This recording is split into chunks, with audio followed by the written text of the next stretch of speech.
السلام علیکم ورحمۃ اللہ وبرکاتہ۔ بسم اللہ الرحمن الرحیم۔ ناظرین، وہ فرعون جس کا ذکر قرآن پاک میں ملتا ہے، جو حضرت موسیٰ علیہ السلام کے دور میں پایا جانے والا فرعون تھا۔ فرعون بدبخت کا تعلق قبیلہ قبطیہ سے تھا اور اس کی عمر 400 سال تھی۔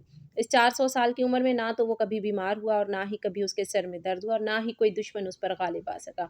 اس کا چہرہ تانبے کی طرح چمکتا تھا، اس وجہ سے یہودی اس کو قبوس کہا کرتے تھے۔ فرعون بادشاہ بننے سے پہلے محنت مزدوری اور تجارت کیا کرتا تھا۔ ایک دن یہ محنت مزدوری سے تنگ آ کر بازار کی طرف نکلا اور وہاں پر اس کی ملاقات حامان سے ہوئی۔ دیکھتے ہی دیکھتے ان دونوں بدبختوں کی ملاقات دوستی میں بدل گئی۔ اگرچہ یہ دونوں ملعون کام کی تلاش میں شہر کی طرف روانہ ہو گئے اور ان دنوں شہر میں خربوزوں کی خرید و فروخت کا کام زیادہ تھا۔ اس طرح یہ دونوں بدبخت ایک خربوزے والے کے پاس گئے اور اس سے کام مانگا۔ چنانچہ اس وقت اس خربوزے والے نے ان دونوں سے کہا، میرے خربوزے لے جاؤ اور بازار میں جا کر فروخت کرو۔ جب یہ مال تم دونوں فروخت کر لوگے تو میں تمہیں کھانے کے لیے کچھ دے دوں گا۔ اس وقت خربوزے والے کی یہ بات سن کر فرعون نے حامان سے کہا کہ تم یہیں ٹھہرو اور میں یہ خربوزے لے جاتا ہوں اور بازار میں فروخت کر کے آتا ہوں۔ چنانچہ ایسا ہی کیا گیا۔ فرعون وہ خربوزے لے کر شہر کی طرف چلا گیا اور وہاں جا کر فرعون نے دکانداروں سے خربوزے خریدنے کا کہا۔ تو اس وقت دکانداروں نے فرعون سے کہا، ہم تو سودا ادھار پر خریدتے ہیں اور فروخت کرنے کے بعد اس کی رقم ادا کرتے ہیں، اور یہاں کا یہی دستور ہے۔ چنانچہ دکانداروں کی یہ بات سن کر فرعون کچھ دیر کے لیے خاموش ہو گیا اور پھر اسی وعدے پر وہ سامان فروخت کر کے واپس چلا آیا۔ واپس آ کر خربوزے کے مالک سے کہا، مجھے یہ کام اچھا نہیں لگتا۔ اتنا بول کر فرعون وہاں سے چلا گیا۔ اب فرعون کو کسی اچھے کام کی تلاش تھی جس کی وجہ سے فرعون زیادہ سے زیادہ مال و دولت اور روپیہ پیسہ کما سکے۔ اس کے بعد فرعون بادشاہ مصر کے دربار میں چلا گیا اور اس کی خدمت میں جا کر درخواست پیش کر دی کہ میں بہت دور سے آیا ہوں، میں بہت غریب ہوں اور مجھے کسی کام کی تلاش ہے، اور میں کھانے پینے سے بھی عاجز ہوں۔ برائے مہربانی اپنی سلطنت مصر کے اسی شہر میں بطور فدوی مجھے کوئی کام دے دیا جائے اور اس غلام کو اس جگہ پر معمور فرما کر سرفراز کیا جائے۔ چنانچہ اس وقت فرعون کی یہ بات سن کر مصر کے بادشاہ نے کہا کہ تو کون سا کام چاہتا ہے؟ چنانچہ بادشاہ کی یہ بات سن کر فرعون نے کہا کہ مجھے مصر کے قبرستان کے دروغی دے دی جائے، اس کے بدلے میں کچھ رقم فدیے کے طور پر شاہی خزانے میں جمع کروایا کروں گا اور باقی رقم اپنے پاس رکھا کروں گا، اور میری اجازت کے بغیر مصر کے اس قبرستان میں کوئی بھی مردہ دفن نہ ہوگا۔ یہ بات سن کر اس وقت کے بادشاہ مصر نے فرعون کو مصر کے قبرستان کی دروغی دے دی۔ چنانچہ اس طرح مصر کے قبرستان کی دروغی ملتے ہی فرعون بہت خوش ہوا اور خوشی خوشی جا کر قبرستان کے دروازے پر بیٹھ گیا اور انتظار کرنے لگا کہ اب کون آئے گا جو اپنے مردے کو قبرستان میں دفن کرے گا۔ ناظرین، اللہ تعالیٰ کے حکم سے ایسا ہوا کہ اسی سال مصر میں ایک وبا پھیل گئی جس کی وجہ سے مصر کے بہت سارے لوگ مرنا شروع ہو گئے۔ فرعون نے جب یہ دیکھا تو اس نے ہر لاش کے بدلے ان کے وارثوں سے ایک ایک سونے کا درہم لینا شروع کر دیا، اور اس کے بعد کچھ ہی دنوں میں فرعون کے پاس بہت ساری دولت جمع ہو گئی اور فرعون امیر ہو گیا۔ اتنا زیادہ مال و دولت اکٹھا ہو جانے کے بعد فرعون نے سوچا کیوں نہ مصر کے تمام قبرستان کو اپنے انڈر میں کیا جائے، لہٰذا فرعون نے ایسا ہی کیا۔ فرعون نے وقت کے بادشاہ کو بہت سارے پیسے دیے اور مصر کے تمام قبرستان کی دروغی اپنے ذمے لے لی۔ چنانچہ اس طرح فرعون قبرستان کی دروغی کے ذریعے بادشاہ مصر کے خزانے میں بہت سارا روپیہ پیسہ جمع کرواتا، اور فرعون کے اس عمل سے بادشاہ مصر بہت خوش ہوتا اور بادشاہ مصر فرعون کو پیار اور عزت دینے لگا۔ چنانچہ اسی دوران اللہ کے حکم سے ایسا ہوا کہ اس وقت مصر کا وزیر مر گیا، اور چونکہ فرعون اس وقت بادشاہ مصر کا بہت زیادہ قریب بندہ بن چکا تھا، لہٰذا مصر کے بادشاہ نے فرعون ہی کو مصر کا وزیر مقرر کر دیا۔ اقتدار ملتے ہی فرعون اقتدار کے نشے میں بدمست ہو گیا اور اس نے اپنے بدبخت دوست حامان کو بھی اپنے پاس بلوا لیا۔ اس وقت فرعون اپنے دوست حامان سے کہنے لگا کہ میں چاہتا ہوں کہ میں خدائی کا دعویٰ کروں اور ساری مخلوق مجھ کو خدا مانے اور میری عبادت کرے۔ فرعون کی یہ بات سن کر حامان بہت حیران ہو گیا، اور حامان فرعون سے کہنے لگا کہ اگر تو خدائی کا دعویٰ کرنا چاہتا ہے تو سب سے پہلے بنی اسرائیل کی تمام مخلوق کو اپنے ہاتھ میں لے اور ان کے دل میں اپنی محبت پیدا کر۔ حامان کی یہ بات سن کر فرعون نے حامان سے کہا کہ ایسا کرنے کے لیے آخر کیا کیا جائے اور یہ لوگ کس طرح مجھے اپنا خدا تسلیم کریں گے، کیونکہ اس وقت تمام لوگ حضرت یوسف علیہ السلام اور حضرت یعقوب علیہ السلام کے دین پر تھے، اور کس طرح وہ لوگ اپنے دین کو چھوڑ کر فرعون کو اپنا خدا تسلیم کرتے۔ اس وقت فرعون نے اپنے دوست حامان سے اس کے بارے میں کوئی تدبیر نکالنے کا کہا۔ فرعون کی یہ بات سن کر حامان کچھ دیر کے لیے سوچتا رہا اور پھر یہ تدبیر نکالی کہ بادشاہ مصر سے یہ درخواست کی جائے کہ میں چاہتا ہوں کہ مصر کے تمام لوگوں کی تمام تر خواہشات مفت میں پوری کی جائیں، اور ان لوگوں کے تمام تر اخراجات میں اپنی جیب سے ادا کروں گا، اور جو لوگ جو چیز بھی حاصل کرنا چاہیں وہ مفت میں حاصل کر سکتے ہیں۔ چنانچہ اس وقت بادشاہ مصر نے فرعون کی یہ بات سن کر اس کی یہ درخواست قبول کر لی، اور 1 سال کے لیے تمام مصریوں کو یہ رعایت فراہم کر دی، اور فرعون نے 1 سال میں ہونے والے تمام تر اخراجات کی رقم حامان کے ہاتھوں بادشاہ کے خزانے میں جمع کروا دی، اور پورے مصر میں یہ اعلان کروا دیا گیا کہ اس سال خزانہ رعایتوں پر دستیاب ہے۔ ہم نے اپنی طرف سے تمام تر اخراجات کی رقم بادشاہ مصر کے خزانے میں جمع کروا دی ہے، اور مزید 2 سال کے اخراجات کی معافی کے لیے ہم نے دربار اعلیٰ میں درخواست کی ہے، اور وہ بھی قبول ہو گئی ہے۔ چنانچہ فرعون کی یہ بات سن کر مصر کے تمام لوگ بہت خوش ہوئے، اور مصر کے تمام لوگوں نے فرعون کی ترقی کے لیے خوب دعائیں کی۔ چنانچہ ادھر مصر کی عوام فرعون کے اس عمل سے بہت خوش تھی، اور ادھر چند دن بعد مصر کا بادشاہ اللہ کے حکم سے اپنی موت آپ مر گیا۔ چنانچہ اس وقت مرنے والے بادشاہ کا کوئی بھی وارث نہ تھا جو اس کے تخت پر بیٹھتا اور اس کی بادشاہت کو سنبھالتا۔ اس طرح مصر کے بادشاہ کی تدفین کے بعد 3 دن تک عیادت ہوتی رہی، اور چوتھے روز مصر کے تمام لوگ بادشاہ مصر کے دربار میں حاضر ہوئے اور کہنے لگے، بادشاہ کے تخت پر کس کو بٹھایا جائے، کیونکہ ملک بادشاہ کے بغیر نہیں چل سکتا۔ چنانچہ اس وقت مصر کے لوگوں نے فرعون سے یہ نیکی دیکھی تھی کہ فرعون نے 3 برس کا خزانہ مصر کے لوگوں پر معاف کروایا تھا، اور ان کے اخراجات کا خرچ اپنے پاس سے بادشاہ مصر کو دیا تھا۔ اسی لیے مصر کے تمام لوگ فرعون کے اس عمل سے بہت زیادہ خوش تھے۔ فرعون کی یہ خیر خواہی دیکھ کر مصر کے لوگوں نے بدبخت فرعون کو بادشاہ کے تخت پر بٹھا دیا، اور اس طرح فرعون بدبخت مصر کا بادشاہ بن گیا۔ اس وقت لوگوں نے یہ خیال کیا کہ فرعون بہت اچھا انسان ہے اور ہماری رعایا کا بہت اچھا خیال رکھے گا۔ اس طرح جب یہ فرعون مصر کے وزیر سے مصر کا بادشاہ بنا تو اس وقت فرعون نے اپنے دوست حامان کو مصر کا وزیر مقرر کر دیا۔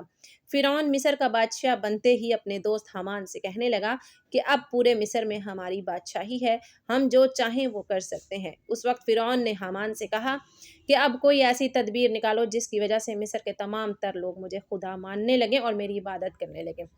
اس وقت حامان بدبخت نے فرعون کو یہ مشورہ دیا کہ جتنے بھی علماء دین جو تدریس کا کام کر رہے ہیں وہ سب کے سب دین کی تدریس کو ختم کر دیں، اور لوگوں کے درمیان اسلام کی تبلیغ کا سلسلہ بالکل ختم کر دیا جائے، تاکہ آہستہ آہستہ تمام لوگ اپنے دین سے دور ہو جائیں اور اپنے دین سے بے خبر ہو جائیں، اور آئندہ آنے والی نسل دین سے بے خبر اور جاہل پیدا ہو۔ چنانچہ حامان کی یہ بات سن کر فرعون نے فوراً یہ حکم جاری کر دیا، اور مصر کے اندر درس و تدریس کا یہ سلسلہ ختم کر دیا گیا، اور فرعون نے مصر کے اندر یہ حکم جاری کر دیا کہ کوئی بھی شخص مصر میں درس و تدریس نہ کرے ورنہ اس کو قتل کر دیا جائے گا۔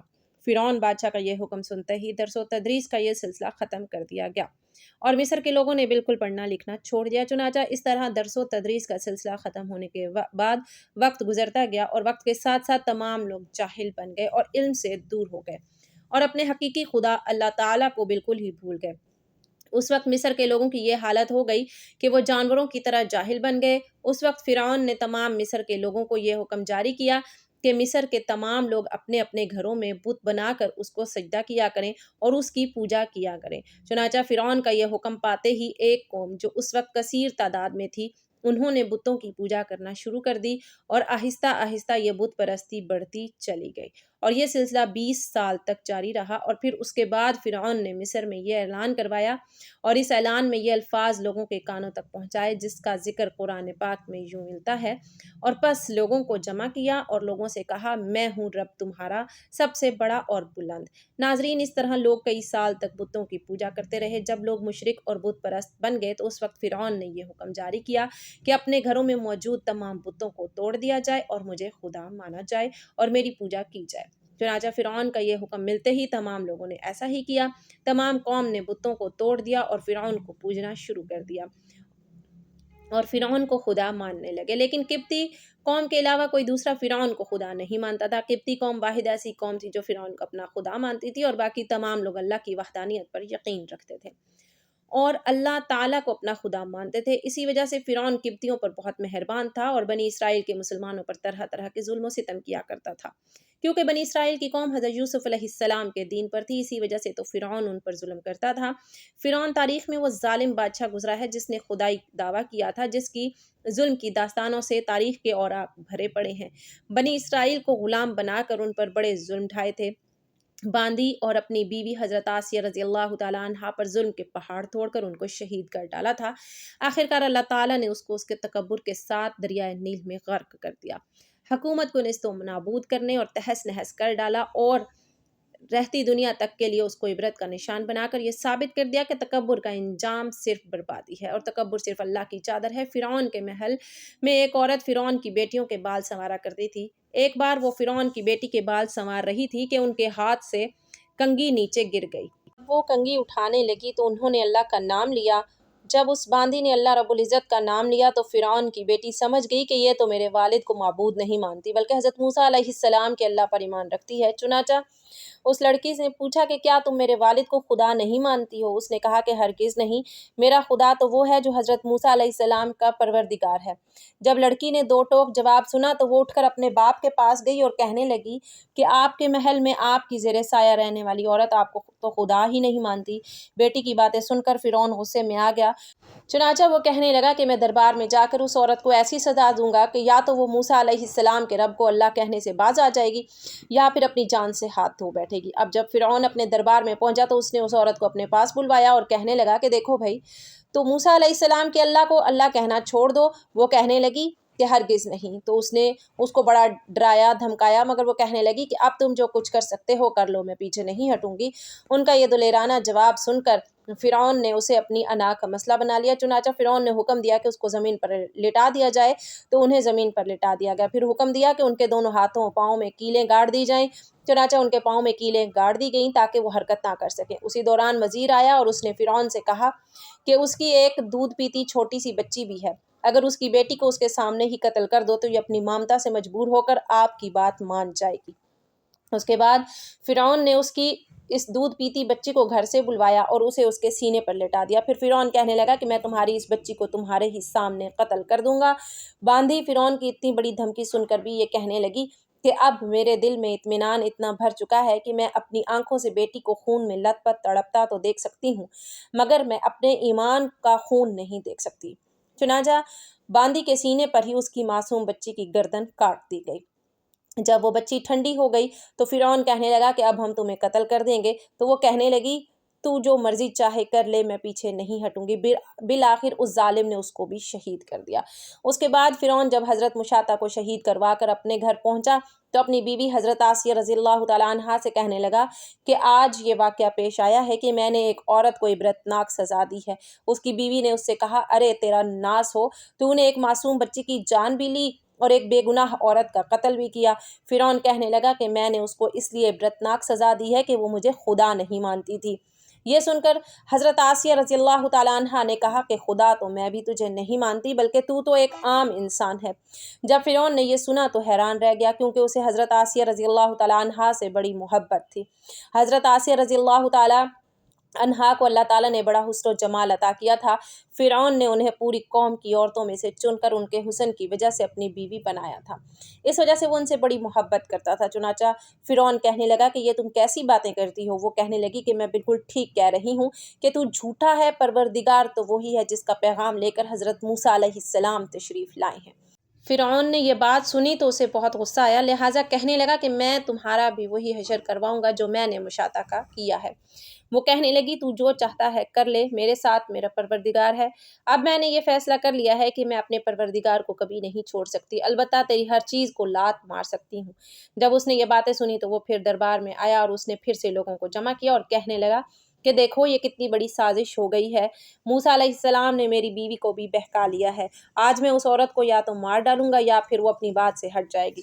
چنانچہ اس نے حضرت آسیہ رضی اللہ تعالیٰ عنہا کو گرفتار کروا لیا۔ ایک وقت تھا کہ وہ ملکہ تھی اور ان کے اشارے پر نوکر چاکر بھاگ بھاگ کر کام کیا کرتے تھے۔ لوگ احترام کی وجہ سے ان کی طرف آنکھ اٹھا کر بھی نہیں دیکھتے تھے اور آج وہ فرعون کے دربار میں ملزم بن کر کھڑی ہیں۔